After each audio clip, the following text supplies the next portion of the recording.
Je pense que les quotas ne sont pas une solution. Après, quand on voit la situation actuelle, par exemple très récemment il y a eu les amendes sur la parité, les partis préfèrent payer des millions d'euros, ça se chiffre en millions d'euros, que de présenter, enfin de faire élire autant de femmes que d'hommes. Donc à partir de ce moment-là, quand vous avez vraiment, on pourrait dire, une mauvaise foi de la part des acteurs du jeu politique, il est temps d'agir, mais sans les quotas, je répète, ne sont pas une bonne solution. Et Moi, donc je pense... ta solution, pardon. Vas-y.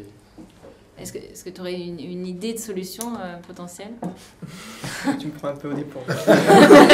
Non mais pourquoi? Non mais, Moi, député. non, mais Moi, c'est... député de la République. Mais pourquoi pas les quotas? Vous êtes contre, c'est ça? Oui, je trouve qu'on est contre, enfin, on tombe dans la tyrannie des minorités. Donc, alors à ce moment-là, des quotas pour qui? Pour les jeunes, d'accord. Pour Alors juste, les femmes ne sont C'est pas logique. une minorité, hein, si je Non, peux me mais- permettre. Non, Je tiens à le préciser. il a raison sur ce point, c'est que des quotas, on pourra toujours en trouver. Voilà. On pourra multiplier les quotas, et la logique de quotas, mais ça aussi c'est discutable, mais à mon sens, met le groupe qui est l'objet du quota en position de se justifier et d'avoir à prouver quelque chose qui de base, par exemple, parlons-en, les femmes n'ont pas à prouver quoi que ce soit, normalement. Les jeunes, ça se discute, mais normalement, n'ont pas à prouver quoi que ce Moi, soit. je crois qu'il y a trop. Vas-y, pardon. Non, je dis, mais on en avait parlé aussi précédemment, mais c'était la logique de savoir si gouverner est une profession, un métier. Je pense que c'est peut-être justement une solution bancale. Ça donne parfois un peu l'impression que tout le monde la trouve mauvaise, mais que personne n'a réussi à en trouver une un peu... Pourquoi est-ce qu'on n'arriverait pas à s'affirmer par nous-mêmes? Moi, je dis juste C'est- que ça peut être. Enfin, à mon avis, Bah, Bah, comme parce ça, que c'est pour le très moment, libéral. ça ne marche pas. C'est ça le problème, c'est qu'aujourd'hui, quand on voit le Moi, nombre je- de femmes ou de jeunes à l'Assemblée, juste, je vais peut-être on à va mon avis, laisser ça juste... compte. Enfin, pour moi, on le contourne facilement. Je veux dire, il faut avoir autant de femmes que d'hommes candidats pour pas avoir d'amende. Donc, on va mettre des femmes dans des circos qu'on sait ingagnables. Comme ça, on prendra pas d'amende. Pareil au gouvernement, on va dire il y a moitié d'hommes, moitié de femmes. Sauf qu'il y a un ministère régalien qui est tenu par une femme et tout le reste, c'est des ministères ou des secrétariats d'État de second rang. Donc, voilà, je pense que dans l'idée, c'est bien parce qu'on se dit, bon, de toute façon, il n'y a pas de femmes, donc il faut bien obliger. Mais je pense que ça se contourne. Donc, à mon avis, c'est pas une solution. Je pense que ça marche pas. Et ça, Moi, je suis pas du tout d'accord avec toi quand tu dis que ça relève de la mauvaise foi des partis. Je pense sincèrement pas. Je pense qu'ils essayent, mais qu'ils trouvent pas de femmes qui veulent s'engager en politique. Il y a des Et la partis raison, qui elle est très parviennent. simple. Je suis désolée de dire un tel poncif, mais elle s'occupe encore de 80% des tâches domestiques. Et à partir du moment où tu as un tel poids sur tes épaules domestiques, t'as pas le temps et t'as pas le courage de te lancer dans le monde politique où les réunions sont tard le soir, où tu as des gosses à t'occuper. Donc c'est là qu'il faut travailler. Il y aura plus de femmes qui seront volontaires pour s'impliquer dans la politique. On n'aura pas besoin de quotas. Le nombre de cumul des mandats, ça va aider à ce qu'il y ait plus de femmes de façon naturelle, pas du tout artificielle dans le monde politique. Je pense que c'est dans cette direction en tout cas qu'il faut aller. Donc pour toi, rénover la vie politique passe justement pas par la politique, par une régulation de société en fait. Je pense que la politique doit se mêler du privé dès lors que ça empêche de jeunes talents, et notamment des femmes, de pouvoir s'impliquer en politique. Ouais. ça, c'est super intéressant ce qu'elle a dit sur la distinction de naturel artificiel. Je trouve c'est que le quota est purement artificiel. Or, et naturellement, s'affirmer, montrer qu'on est capable, tout ça, c'est des choses qui vont être beaucoup plus facilement acceptées en général que par une simple logique de quota, parce qu'ils seront toujours regardés comme ah bah oui, c'est la petite minorité à qui on a donné un peu de pouvoir et ils sont contents, etc. Si on peut parler aussi des conseils d'administration d'entreprise où les femmes sont sous-représentées, et pas au niveau français, au niveau européen, alors qu'on sait que les universités sont remplies de femmes, etc. Donc je suis d'accord, les quotas, c'est pas forcément quelque chose de noble et de bien, mais il n'y a pas qu'une question d'affirmation. Je pense qu'il y a des choses qui échappent lors de la prise de décision. Donc tu rejoindrais un peu Claire sur le problème sociétal? Oui, aussi, il y a c'est vrai que peut-être qu'ils ne trouvent pas de femmes, c'est vrai, mais c'est vrai qu'il y a quelque chose qui n'est pas normal sur pourquoi les femmes ont plus de tâches. Je parlais Oui, plus c'est ça. ce Oui, côté c'est ça. organisation, problème Oui. de gestion de la vie domestique. Le problème, c'est qu'effectivement, il y a peu de femmes militantes et quand, même pour les municipales 2014, là, il va y avoir un système de racolage, on va aller chercher des femmes comme ça dans la rue, on va leur Alors dire peut-être le est-ce tiers que vous le voulez sens, avoir c'est des une solution. responsabilités, Est-ce venez que- avec nous. Ouais. C'est quand même C'est un vrai peu... que moi j'avais hésité à m'engager en politique et j'avais rencontré un jeune impliqué qui m'avait dit ben viens, on a besoin de filles. Ouais. Bon, Ça, bah, ça quand se tu m'as dit dit ça, beaucoup j'avais plutôt envie d'y aller. Mais le tiers Mais le là- sort, c'est une bonne solution parce qu'on dit souvent, le problème de la politique, c'est que les gens qui font de la politique, c'est les gens qui le veulent. Donc en fait, ce qu'il faudrait, c'est peut-être que tous les citoyens soient représentés, même si parfois ils n'en ont pas envie. Et une fois mis sur le fait accompli d'être tirés au sort, ils s'intéresseraient aux problèmes locaux, ils s'intéresseraient aux dossiers, parce que ce serait leur tâche, peut-être pour 1 an, pour 6 mois, pour un mandat. Mais je pense que c'est Sauvé qui disait, voilà, le problème, c'est que les gens qui font la politique, c'est ceux qui vraiment en intérêt et veulent faire ça. C'est clair. De toute manière. T'aurais dû accepter. Ouais. T'aurais dû accepter pour la simple et bonne raison que ce qu'ils te proposaient, c'était un quota, entre guillemets, officieux. C'était pas du tout... Là, justement, ils te proposaient de rentrer sans que ça soit officiel. Regardez, on prend des femmes. Non, tu étais là, tu étais directement en situation de faire de la politique comme si de rien n'était. Parce que, justement, tout devrait se passer comme si de rien n'était. Parce que homme-femme en politique... Justement, moi aussi, on me l'a dit, et la raison pour laquelle j'ai refusé, tout comme Claire, c'est que les quotas et des politiques artificielles, donc comme tu as souligné, non pas naturelles, de ce genre-là, confortent les clichés qu'ils sont censés combattre. Non, tout simplement. Je suis pas d'accord. Et Pas d'accord parce qu'il a pas du tout fait pression pour que tu C'est un rentres tout moyen. ça. Il a juste dit, justement, eu égard au but qui est le nôtre, qui est le but final d'avoir autant de femmes que d'hommes, enfin une parité. Et le fait que tu t'impliques. Il est pas faux que c'est un objectif en soi. C'est un objectif. C'est pas du tout, c'est pas artificiel. Non, C'est pas. S'il avait été objectif, il m'aurait dit viens, t'as des bonnes idées, je veux que tu fasses partie de l'équipe. C'est parce qu'il effectivement. m'a dit viens, t'es exactement, t'es plus accepté pour tes petites idées.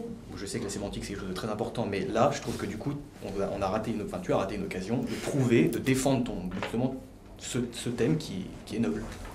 Oui, Juste au pour une départ, histoire de elle sémantique, aurait quand même été perçue de sémantique comme une officieuse, femme en fait, avant parce que là, d'être, personne n'avait entendu quoi que ce soit. C'était juste quelque chose dit, peut-être une maladresse Moi, de je sa part. savais. Bon, après, c'est un cas particulier. Mais j'espère justement, il n'y a pas un nombre très conséquent de femmes qui refusent justement de s'investir en politique pour des questions de... Éthique. Encore une fois, Ouais, de sémantique pure. Jamais aucune d'entre nous sera la première femme qui sera à la tête de telle institution ou de telle entreprise. L'enjeu de notre génération ne consiste pas à nous faire émerger, nous promouvoir. Ça, c'était l'enjeu de la génération précédente. Je pense qu'au contraire, l'enjeu de notre génération se place plutôt dans l'idée de nous faire être des hommes comme les autres, entre guillemets.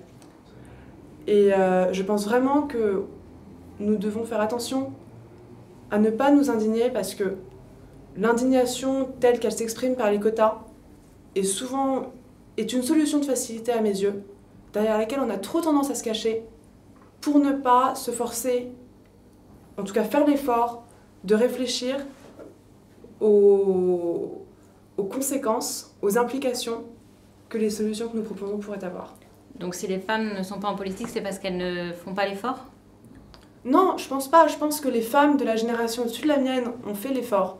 Et je pense que c'est sûrement plus dur ça a été plus dur pour une Simone Veil que pour une NKM, et ça sera plus dur pour une NKM que pour une des filles qui est assise à cette table.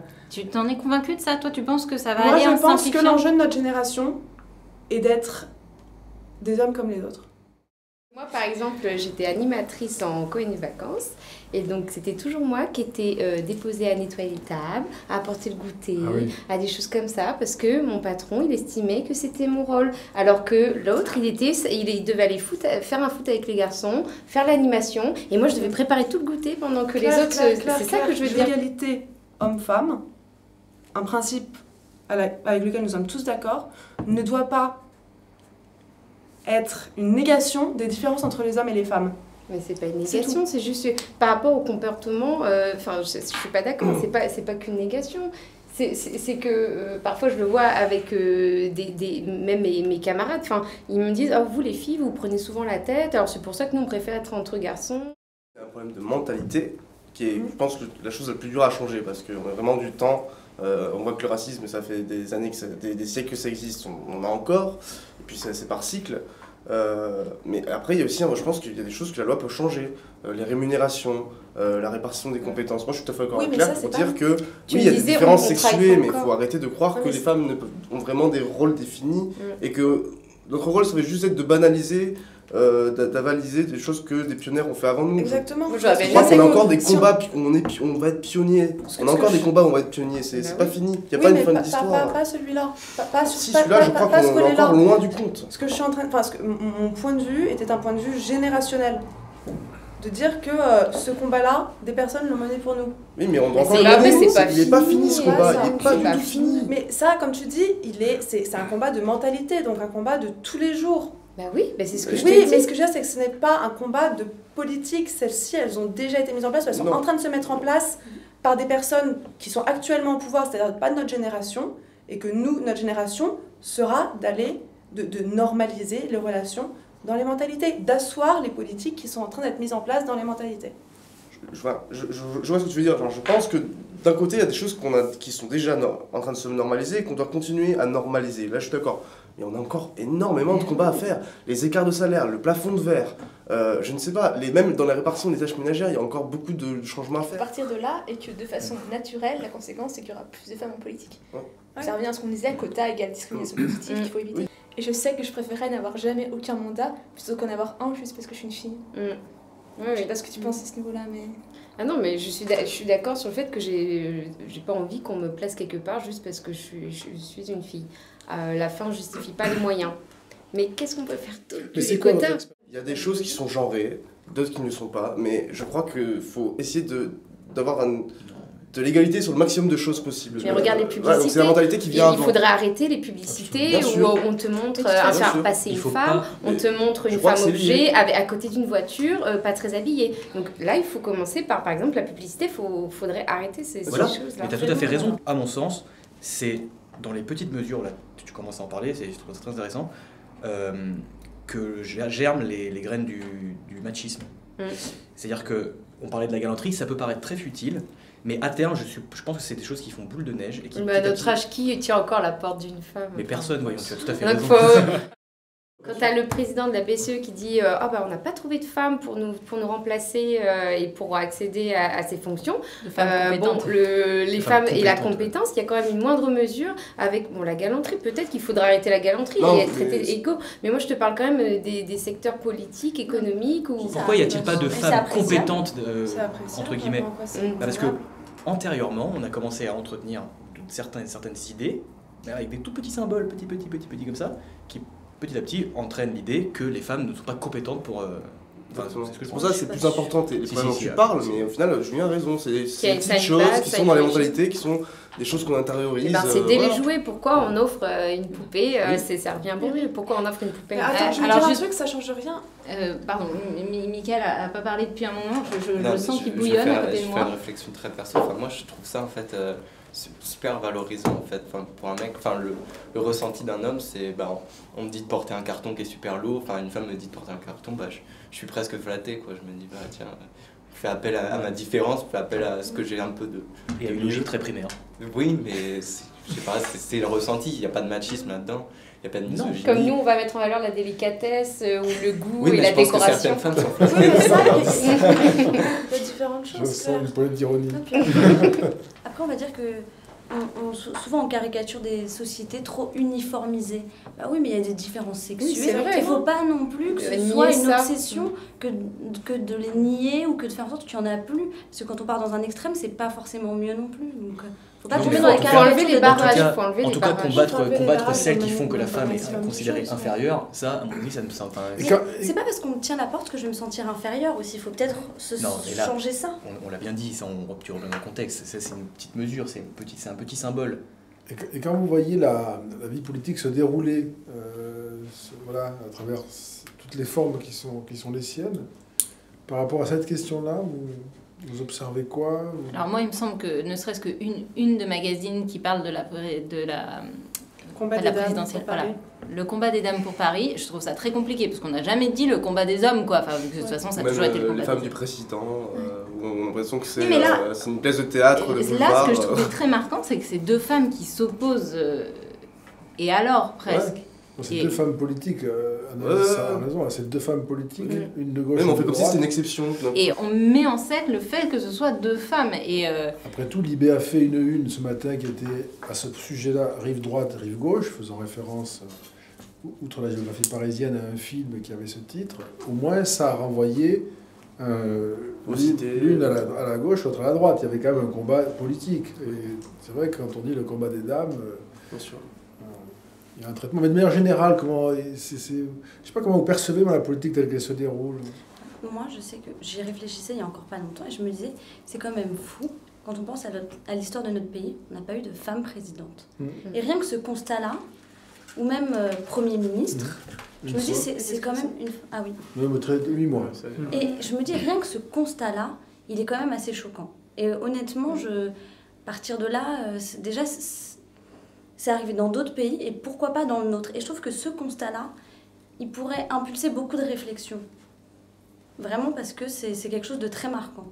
Moi, je trouve pas choquant qu'il n'y ait pas eu de femme présidente, parce qu'il n'y a pas une nécessité d'avoir une femme présidente. Ce que je trouve choquant, c'est ce qui est en amont, c'est qu'on ne donne pas l'occasion, la possibilité à une femme de l'être. C'est-à-dire qu'il n'y a pas de nécessité comme ça a priori qu'un homme soit président ou qu'une femme Il n'y a le pas de soit. nécessité, mais si tu dis que 50% de la population est des femmes et qu'il y a eu X présidents, on ne devrait arriver pas à 50%, mais dans un schéma purement mathématique, on devrait arriver à... Oui, ok. C'est pour ça que ça peut impulser une réflexion. Qu'est-ce qui a amené au fait qu'aujourd'hui, il n'y ait pas eu encore de femmes présidentes? C'est l'occasion de lancer vraiment une introspection.